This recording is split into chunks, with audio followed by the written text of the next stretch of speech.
ammo. I only caught the end of this session. I'm not just going to play 15 minutes of my Facebook photos with a really sexy soundtrack. How about they're the most beautiful looking people in the world that plays estate agents, aren't they? So sexy. You've got to get to one of these parties. You have to get an invite. My Ray White name badge keeps me from getting an invite, but I try to sneak around outside. But mate, so it's good to be here. I was built that there were principals in this session. Can I just get a quick show of hands? How many principals in the room? Beautiful. How many salespeople? Okay, sweet. So we're going to bitch about you a little bit. My name's Haesley. A little bit about my presentation today, which is market versus business. I was fortunate enough to start in real estate, so some of you may have heard parts of this story before. Those of you that I've presented with before. Just a little bit of brief history. I started work in 1996, came straight from school, and I started to work with my mum at a place called REIQ on the south side, very glamorous location. And the market in 1996 in Brisbane for my open houses, it wasn't just that nobody turned up. It was that children stopped playing in the streets and birds stopped flying overhead. You know, like the market was rotten. There was nothing happening, and that was my first experience with real estate. There was no opportunity for us to rely on numbers bolting through the open house. There was no chance of I'm just going to run it out in this paper and people would just turn up. So a norm for me was this really hard-working industry that is normal real estate practice, which I think we're in today. From working for Mum for about 6 years, to about 2001, I then got a job with the corporate office for Ray White as a trainer. And I got to go and I always describe it to people as it was like being an art lover, but only ever knowing one painting, and then getting a job for Ray White and being able to go to an art gallery and see a whole different range of art. And I got to see 120 Ray White businesses. Some really fantastic and some not.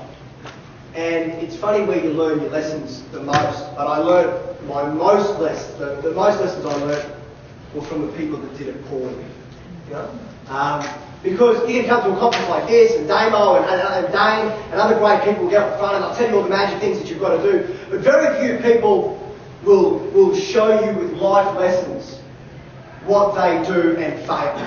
So I got a really close-up view of a lot of different offices and things that they were doing that didn't work. And it taught me a couple of things I want to share with you today. But the key things that it taught me, there's probably three of those, was that we deal with an emotional product. A product is a salesperson. They're emotional.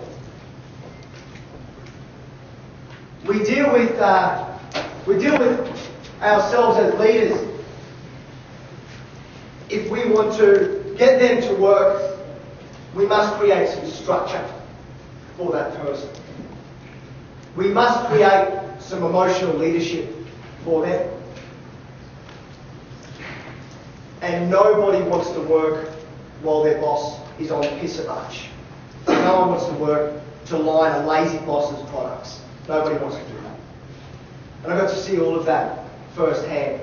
So we used to talk a lot in our office. In 2005, I bought the office of Ray White New Farm, and at that time it did not have a good market share. At that time it was made up of 4 people. There was 4 salespeople, no real principal active in the business, 1 administrator, 350 square metres of space for those 4 people to spread out and enjoy, and no market share, like 2% market share. So I was the genius that went and handed over hard-earned cash for a business that was losing 100 grand a year. Yeah, there's lots of principals in the room. Yeah, let's not buy that. And I bought that in 2005. And many of you may or you may not know, but I sold the sales arm of that business in October last year to our top salesperson, a guy by the name of Matt Lancashire. And when we sold it across 5 suburbs, we had a 29.7% market share. New Farm at the time, we had a 27.4% market share. We had 22 salespeople and 38 staff. I'm really, really proud of that fact. Really incredibly proud of that, what the team did to go in that journey for 7 years. But if you have a look at this slide, this will show you the last 33 years of real estate in Brisbane, and it shows that if you ever want to back a boom, back a boom coming in because I've just sold the office and I managed to only work in really crappy markets, and every time I get out, the market explodes. So I got out of real estate in 2001, so I sold from this flatline period here. I got out to this, called auctions and trained real estate agents and I sort of want to make money and thought that's pretty easy, and then got back into this flat level sort of time here. I had this glorious boom of 2007. I mean 2007. I mean just wow, what a market. I mean just so enjoyable. But it was just, was it what, a year and a half? And then back to work. And we had this language, and then it dipped, and then I thought, like this, and Matty made an offer, and I thought, too good to refuse. There you go. You keep 33 of the 38, I'll keep 5, and I'll keep the rent roll, and let's stay best buddies. So far, so good. And he's killing it. So, you can't rely on a boom to make money. It would be great to do that. So many of your franchisors, so many of your franchise groups, our franchise group, so many of your businesses, so many of our businesses, when you look at the bottom line on that 30-year period and you go, when are the times that we really made great money? Salespeople included. It was in a boom. It was in a boom. What I want to share with you today is I didn't really get the luxury of that. I did for a year, 4 years. But the rest of the time I didn't. And I'm really, really proud of the fact that our market share went from 2% to just under 30% across 5 suburbs, just 27% in the core area of New Farm. Some of our agents are here today and they're fabulous, and they've got the other 70 and they're great. But you can't rely on that market to perform for you. You must do the hard work. So we use the language of, we are in a now business. How often, I mean, the amount of times I said to people in the 90s, hold your property for 5 to 10 years, you'll make money. Hold your property, you'll make money. I remember saying to a guy last year before I sold, he said, surely Hazy, if I hold the property for 5 years, I don't care if I sell it now or sell it in 5 years' time. But surely if I hold it for another 5 years, I'm going to make money. I said, brother, if you bought this property 5 years ago, in 2007, you would be getting less money today. I can't tell you whether you'll make money in 5 years. Because I did tell people in 2007, yeah, keep holding, baby, it's making money. And I was bad advice. Because 5 years later, the market's lower in some areas. I can't tell you whether it's going to be worth more in 5 years. Because just as likely as it will be worth more, is it will be worth less. All I can tell you is what it's doing now. And right now, this is good. Right now, in the market we're in today, this is an exceptional price. And then we go through the filters that I'm sure you will go through. What have we done to cater to the market's appetite? Well, we've had this many people through, we've done this amount of phone calls, we've sent this many letters, we've done this amount of door knocks, we've done this amount of letterbox drops. We've sent this many people, we've done this amount of inspections. I feel that there wouldn't be a buyer in the marketplace that's out there that's doing any effort at all that we would have missed. We've grabbed all of those people, we've got them in competition, we've presented with this price. My recommendation is take it. Oh, I don't have to sort of say, oh wait. Well, you could wait and you might get more. But I've got to tell you, I told someone that in 2007, and when they came back 5 years later, they got less. We're in a now business. I can tell you what it's worth now. So that's the main sort of basics. That's the end of my presentation. Let's watch the slide reel with the play tape. So this is the structure that we have. I don't know whether this is the formula for everyone, and I can't take credit for it all. I mean, 99% I can take credit. I can't take it because a lot of it I fell into. And I told Kevin I'd plug Real Estate Uncut, so go and listen to Real Estate Uncut before I forget. So I can't take credit for all of it. Because I bought an office that had 350 square metres of space. So what that was is that was a stupid business decision, but it made me really, really lucky. Because every single day I would walk into this office and see acres and acres of vacant desks. I would just look at these desks and I would get itchy chest, thinking, I paid for this, no one's there. And so I actively filled those chairs. So when I talk to principals today, and you go into their office and you squeeze past everybody and you get past the photocopier and you're in their office and they say, I want to recruit 10 people. I say, brother, you can't fit a mouse in this place. You're full. If you want to grow, you've got to build where you're going to build first. What do? The best operator in your area comes up to you and says, I want to work here. And you go, your desk is just on top of the photocopy. You'll move from time to time. That's groovy. You can have my desk. No. You've got to make some risks. You've got to take some risks. You've got to build it first. You've got to have the space. And the space can't be skin deep. You can't just say, I've got a pretty desk and a nice work environment. Of all the offices that I've seen that are successful, sometimes you get past the sexy front counter and you think, wow, this is not so cool back here. This is quite bland. How are you making it work? Because it's not all about the way it looks. It's about the value in behind it. So when you have a great looking desk, you've got to have great looking infrastructure. You've got to have the right amount of administrative support. You've got to have the right amount of administrative support. It doesn't always have to be the number of people, but you've got to have slick processes and slick systems that cater for them if they're going to do the work themselves. Because remember, we deal with an emotional product. And I mean, most of our statistics are made up, but I heard someone say, it was Chris Hanley once, 70% of real estate agents were dyslexic. Okay, that makes sense to me. I didn't read that, I heard that. If I hadn't read it, it'd be a miracle. It's 70% of our industry doesn't want to do their own administrative work. So if you're going to recruit them, you've either got to have an administrator for them, or you've got to have some slick processes that are going to handle them. You've got to have, in this day and age, incredible IT support. You've got to be able to handle them with IT infrastructure. They've got to be able to log in from anywhere. They've got to be able to work in a way that their clients can communicate with them, that you can communicate with them in an efficient and effective way.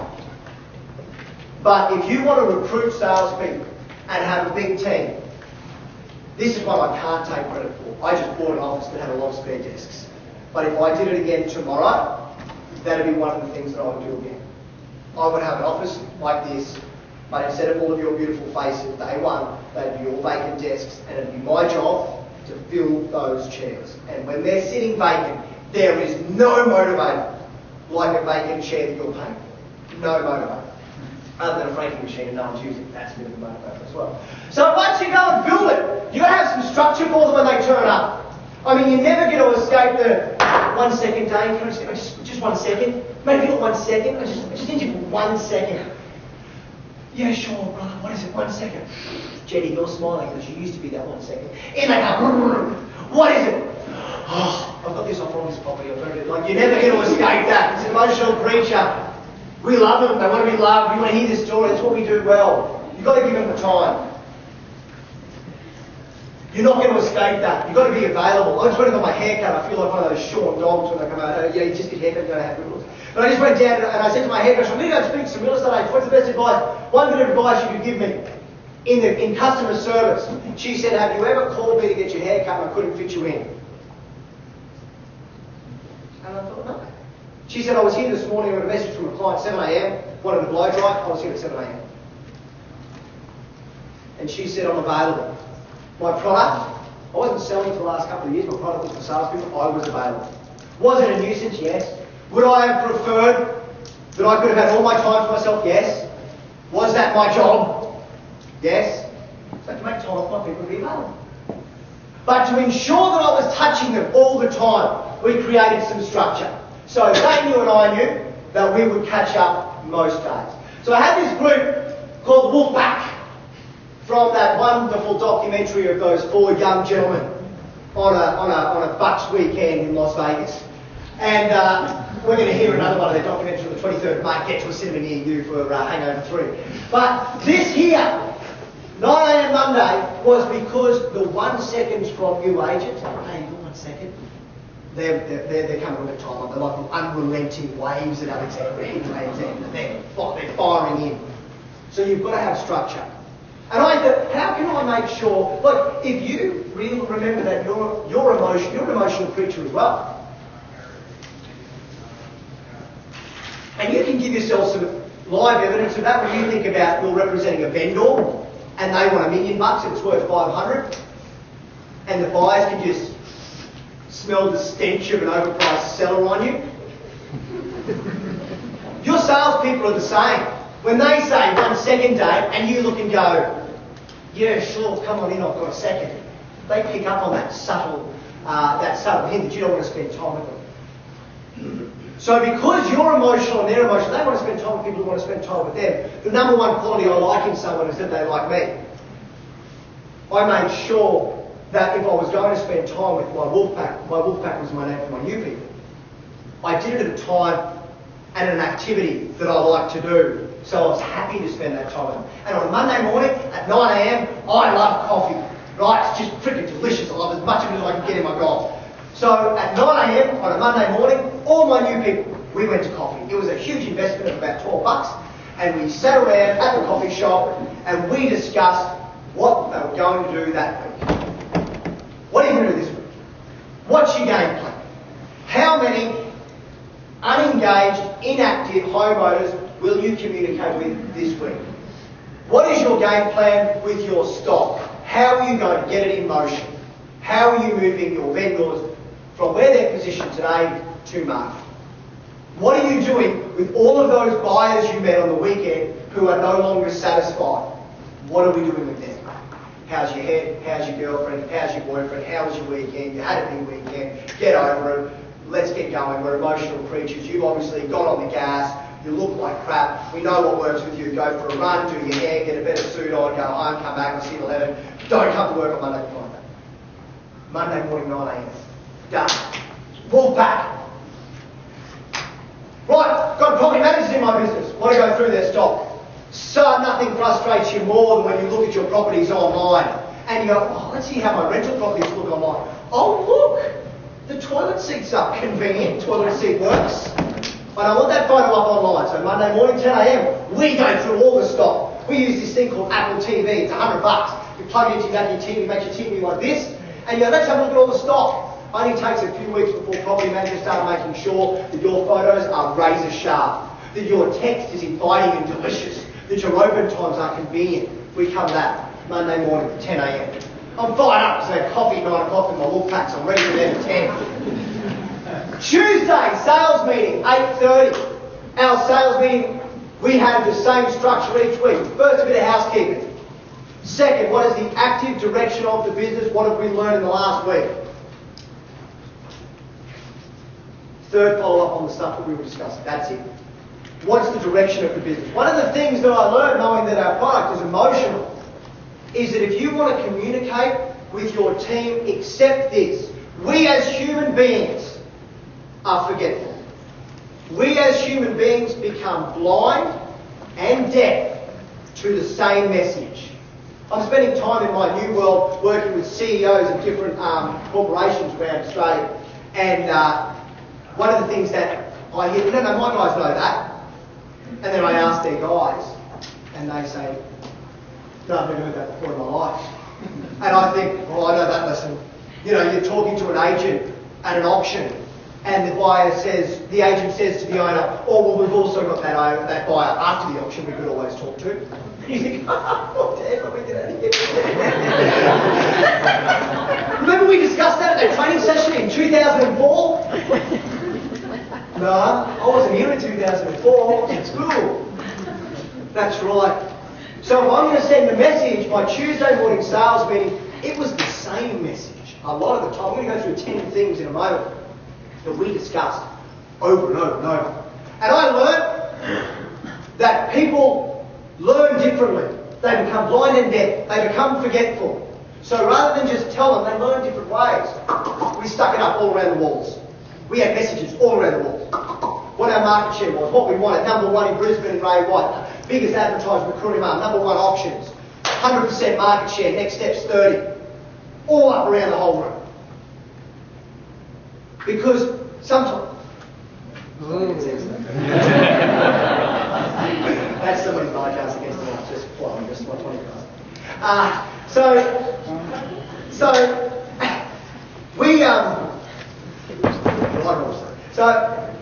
We made sure that the message was consistent. We made sure that the message wasn't just from our mouth, that it was also up on the wall. We also text messaged the whole team every Saturday morning at 7:30. The new guys loved it. The other people used it as an alarm clock, and most people didn't read it. But it was unrelenting, the waves, the same message that you want to get. We would watch for a week, and the week was littered with topics of discussion for the following week. Oh, Hayes, I have 20 people on a career mail ad this Saturday. Oh, great. That's awesome. I might talk to you about that on Tuesday morning. Is that okay? Hey, so guys, welcome to the Tuesday morning meeting. How were your opens on the weekend? How about you? How'd you go? I had 20 people off my career mail ad. Oh, what a surprise. More career mail ads. Oh, that's secret ad. And we would find examples of topics of things to discuss. You know, oh, I had red hot photos on the internet. I changed the photos, maybe new professional photos, changed them around. Refeatured it. Got a new wave of inquiry. Don't let that secret. You know, like sharing the message unrelenting every week. Tell them once and you're a fool. Because we might have all met 3 or 4 times, but we won't all remember each other. So it's the same with the message. Tell them once they won't know. Write it down, stick it up, text it, get it to them as often as possible. Then property management, we went through a full property management report at 9 a.m. on a Wednesday. Still do that. Then we had training in the office, 1 p.m. That filtered out in the last couple of years, but that was at the start. We did a value meeting. We dropped the name admin team. Obviously, they were an admin team. We called them the value team. But so I have administrators coming to me saying, I'm not going to do that. That's not my job. I'm an admin. That's a problem. Value. You're now with value. Oh, shit. You're good at that. I'm in value. All right. I see your point. So they became the value team. We had an auction meeting. We discussed auctions. Why did we discuss auction in more detail? Because auctions are more work. I mean, as I said to Dana, you get a vendor that's too high, you've got to remember, we're emotional creatures. The biggest problem we have as agents is we're good people. I'll say that again, the biggest problem we have as agents is we're good people. We don't want people who can't afford properties coming to buy them. We don't want vendors who aren't going to get what they want, spending money on advertising and saying, that's not my problem. We've got to constantly be reminded, have you ever met a buyer that paid more than they told you they'd pay? Have you ever met a vendor who took less than they told you they'd accept? Back on track. Yeah, back on track. Yeah, back on track. Detachment price, that's right. We're at the price, guys. Let's just get them to the auction. Let's just see what they'll pay. If they get a record price, because we've got the people there, great. If they choose not to accept market value, and we've got the people there, that's okay. Let's just do our job. So we had auction meetings, we discussed it. Wolfpack, we're back, Friday morning. Those new ones, 1 second. I thought, how many catch up with them on? I'm still buzzing off my Monday coffee, I don't need another one. So we used to have a personal trainer in the park, Friday morning. I mean, this body doesn't build itself. We were doing push-ups, footy, and sit-ups. And we would catch up, 7 to 8. We still do it. Still train in the park, 7 to 8 every Friday morning. New Fun Park, you're all. And at 8 o'clock, we would then go and have a coffee. Maybe we stayed for breakfast. And we would discuss the topics that we were following up for on Monday. How'd you go with this? How'd you go with that? And toward the end, they would lead the Wolfpack would lead the discussion. Saturday morning text. In the early days, when I first bought the office on my very first Saturday morning, I've probably told a few of you this before, but my very first day, I turned up, shoes shine, straight out of corporate, straight out of textbook, ready to dance, ready to get to an open house and collect information. So by 11:30 Saturday morning, nobody else had turned up. No one. Not a live human being had turned up in the office. And I thought, this is definitely not what it said in the book. This is not what I made 100 grand. So, new book. Right. next Saturday morning, we all meet in this office. So, we met. Now, the very first week, of the 4 salespeople, 3 turned up on time. At about 9:03, door kicks in, this bird with lipstick all over her face, still in last night's outfit, crashes through the front door. The other 3 cheer. Yeah, you made it! If you had a little match in that office, it would have exploded. All 4 were pissed out of their minds.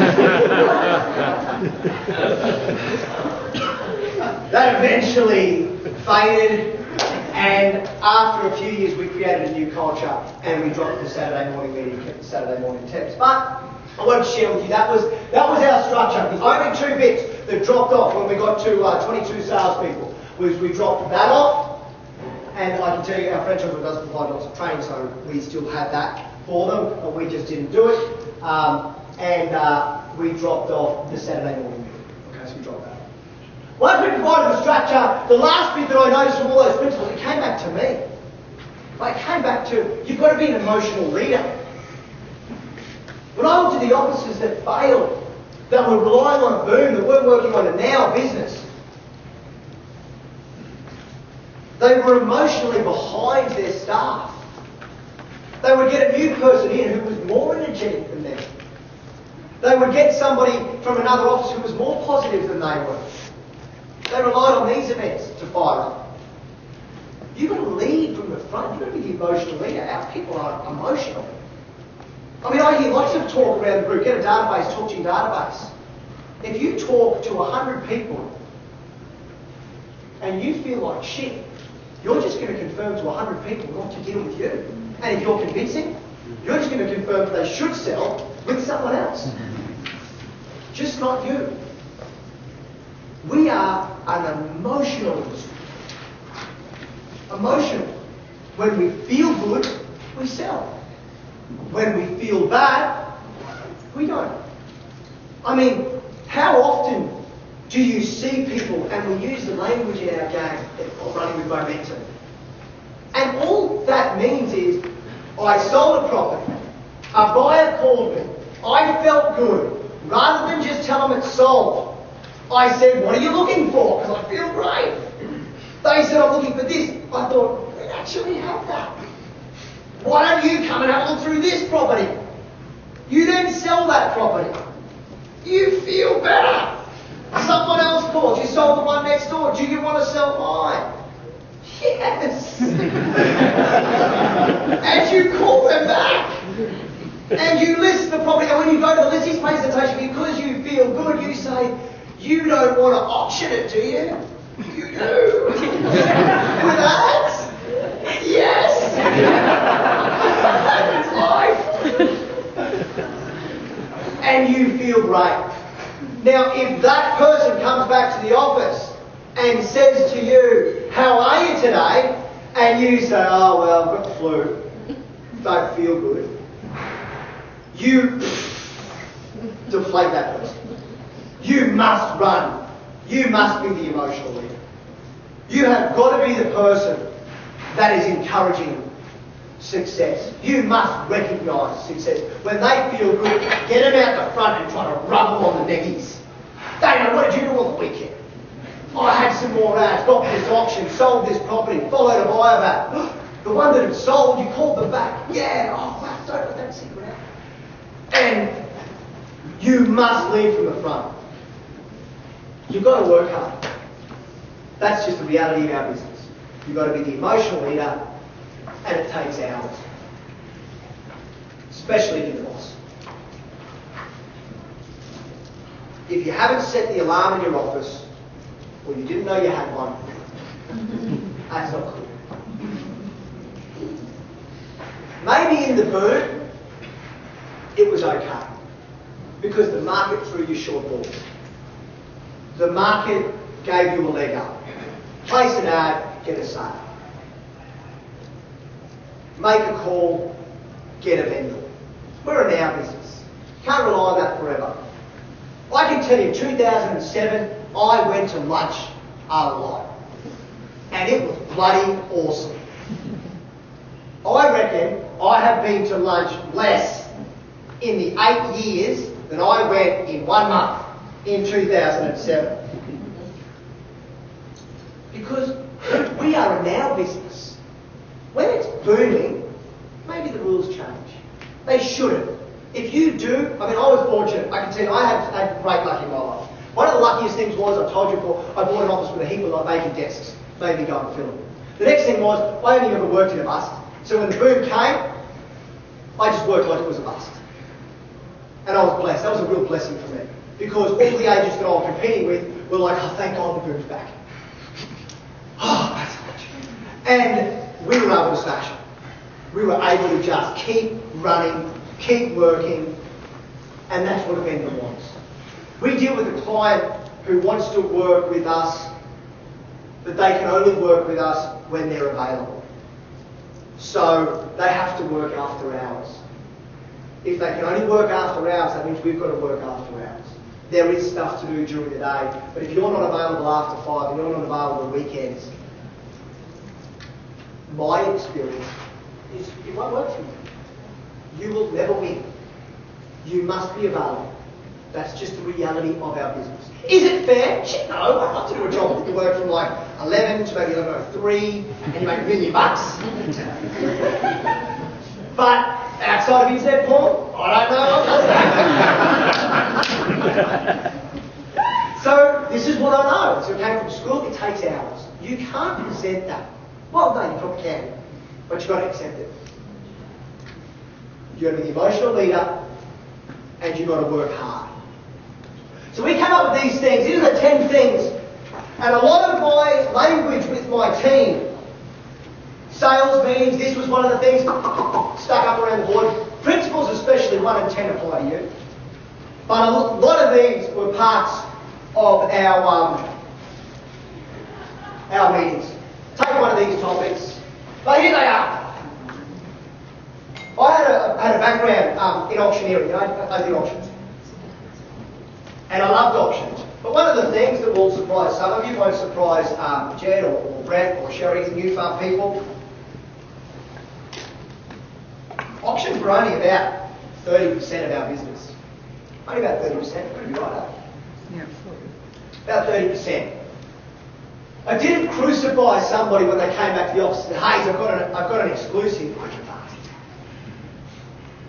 I celebrated auctions, but I did crucify, nailed to a cross anybody who provided less than exceptional service. Exceptional service, that was our standard. Exceptional service is defined by above and beyond their expectation. Now, I'm not saying every vendor had exceptional service, but that was our standard. That was the bullet. That was the bit that would make me furious. That defined our business. Exceptional service, above and beyond the owner's expectations. So you call them every day. Call them every day unless they ask you not to. That's what we're doing. This message was up. This was what we told to the guys. This was up on the wall. We told them to everybody. Stuck around the place, get a text. We were to follow up your buyers, even if the property has sold, even if it's been withdrawn, even if it's overpriced. How many times was their phone filled with messages, their inbox filled with emails from purchasers that they decided were not worth following up because the property was overpriced, it had been sold, it was withdrawn. And then bitched that they couldn't sell another property and had so many buyers waiting that they had never contacted. This was part of our meetings. Call your buyers back on a Saturday afternoon. I learnt this lesson the good way, where I was the 18-year-old kid, covered in pimples, hair with blonde tips. I thought that was cool at the time. Never thought that'd go out of fashion. I mean, I know it's cool at the coast, but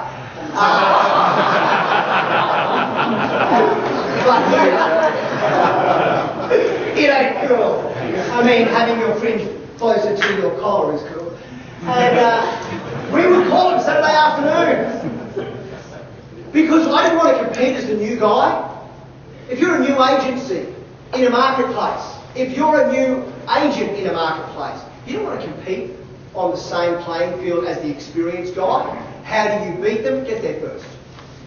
I mean, the two seedlings of our deals, buyers and vendors, the day someone settles, the day they settle, They are a seed of a future vendor. Get there first. How many vendors do you meet? Who sold you your property? Ray, White, Hooker, Raymond Horn, LJ, Max, I don't know, one of them. They don't know. So if you can get them at the day they settle, seedling, get them there. Buyer, Saturday afternoon, just been through their day of open houses. They didn't see yours in isolation. You get them Saturday afternoon. You get them first.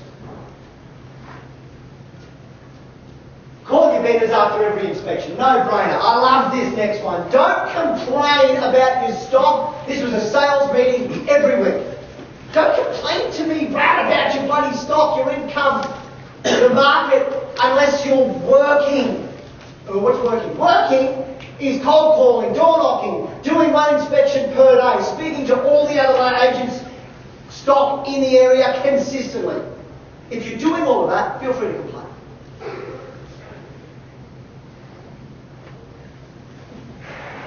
Otherwise, don't complain.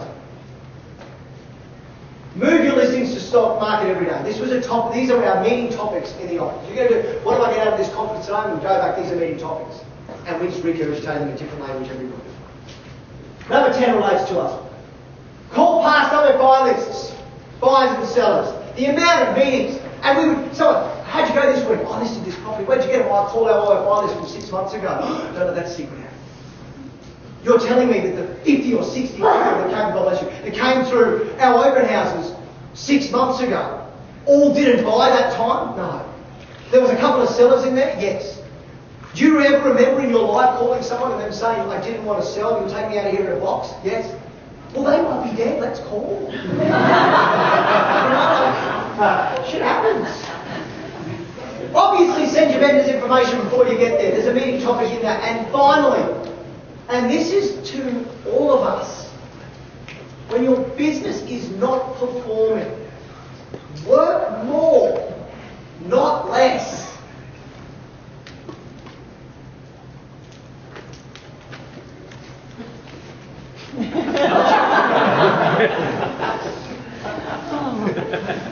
Your business life will never work while your personal life is in turmoil.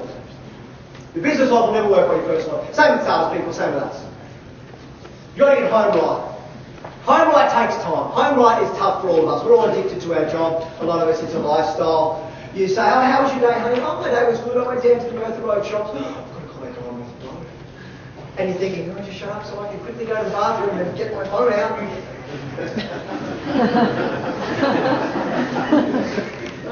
Your business life will never work while your personal life's in turmoil. So you have to make time for your partners.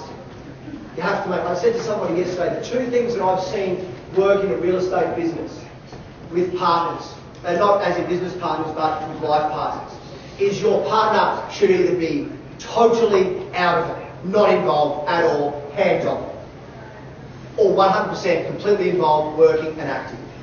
Half in is terrible. Just a simple time's up. We've already talked about takeout. You've got to be present at home. I heard this. I really feel like I should be running out of this room. Or getting ready for handball.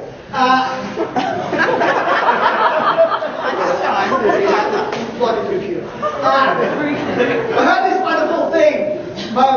It was on the ABC and it said, a little sound grab. It was talking about this thing of busy. How are you? I'm busy. How are you? I'm busy. We answer every conversation is greeted with, oh, how are you? I'm busy. What are you up to? Oh, I've been pretty busy. You? I'm busy too. Like, that's our conversation. That's how we communicate. And how boring that is. Like, we're just saying it to justify that we're doing stuff, that we're successful. I heard, it led me to, they interviewed Obama. And they said to him, like him or love him, they said, what's the hardest thing about being the President of the United States? And he said the hardest thing about being the President of the United States is finding time to add any value to the role. Like, you imagine his diary is crammed from sort of 4 a.m. to midnight, back-to-back appointments. How do I get to, like, you can only see what's happening with this gun policy thing over there. I mean, they're geniuses, that race. And, like, You can only see that he's now getting a bit of time. He knows the end of his term's coming. He's starting to dig in as to get some stuff to him. But the hardest thing for us as principals is people are coming at us all day. But understand our business is very clearly, to the external person, evolving. Very clearly evolving. I mean, you watch the age demographic drop of our agents. You watch the number of the ways that we're communicated with. You watch where our medias work. Our industry is evolving. If you don't make time to improve, if you don't make time to get there first, then you're just going to have to follow, which means you're second or third along. You've got to take some time out to come up with some fresh stuff. You've got to make time to be first at some things. And you are all creative people. Taking some time out and saying, how can I do this better? How would this be better for my clients? I'll share some ideas with you. When I heard that, I made some time, I sat down and I went and bought the domain, I rent this.com. I just thought, people walk into my office all the time, they say they want to rent this. What happens when the market's down? I just buy it. It costs me nothing. I utilise it now. I don't know if it means anything. It's just an example of something that we did to try to create something new. Maybe it'll work, maybe it won't, but you've got to take time to get to some stuff first. Finally, you'll never feel happy acting sad. No, market's bad, things are shit, I can't do any sales, business is bad. That's not going to improve things. But if you start to act happy, then you will get happier. You've got to be happy. You will get happy. If you act sad, you're not going to get happy. You've got to be the emotional leader. You've got to get there first. So there were many days I was driving to the office and I didn't turn in. And I drove the area. Saw bloody other agent signs. That didn't cheer me up, Brett. But I didn't walk into that office if I thought someone in there was going to get a bad experience from being there because of me. So I made sure that I was happy. They never heard about me being sick. I never turned up with my favourite rugby shorts with my boys hanging out. You know, I made sure that if I was there, I was professional, I was happy, I was on side. I didn't turn up and bitch about what was happening in my private life. Not their problem, they don't care. Your job is to care about them. No one cares how stressed you are, how busy you are, or how under the pump you are. Give them some magic. How are you? Bloody fantastic. How's things? Things are great. Honestly, I have the best luck. Just seem to be lucky. Good things just happen to me. And you know what? The more I say it, the luckier I get. All my mates that bitch about how unlucky they are, how they never win at anything, they're always unlucky. They're always sick. Character. This is the last bit. And I'm getting the wind up. This is the last bit. Oh, when you leave this conference today, every speaker who speaks, whether it be Dave or Damo or whoever else speaks, whether you listen to Kevin Turner or Real Estate Uncut, they all, our meet, when you talk to Leanne about today's conference, we all want to achieve one thing. We don't just want you to leave here thinking that was a good talk. Well, we definitely want at least that, but we would really love to have some impact in your life. We'd really love you to go back to your office and get some development from today. And this saying is one, again we had it up everywhere, but we live by character. Character by definition is the ability to carry out a decision long after the mood in which it was made has left you. So you're going to feel bloody fantastic today. You know, it's a great conference, the answers are on, you're all here, you're getting some great ideas, you're going to get back to the office this afternoon, vendor's going to scream at you, someone's going to quit, someone's pregnant, Lisa's up for a review, you know, like, life's going to run at you. The notes are going to sit somewhere in your car, at the office, at home, you're going to get home late, you're going to be on the phone when you walk in the door, you're going to cop call it. Character is the ability to carry out a decision long after the mood in which it was made has left you. So maybe make some time, might not be tonight, to just, not every page of notes, but just make some commitments of the stuff you hear today to start to implement a few of those things. Just because life runs at you doesn't mean that they're not good ideas anymore. Does that make sense? Alright, that's me. So, Good chat.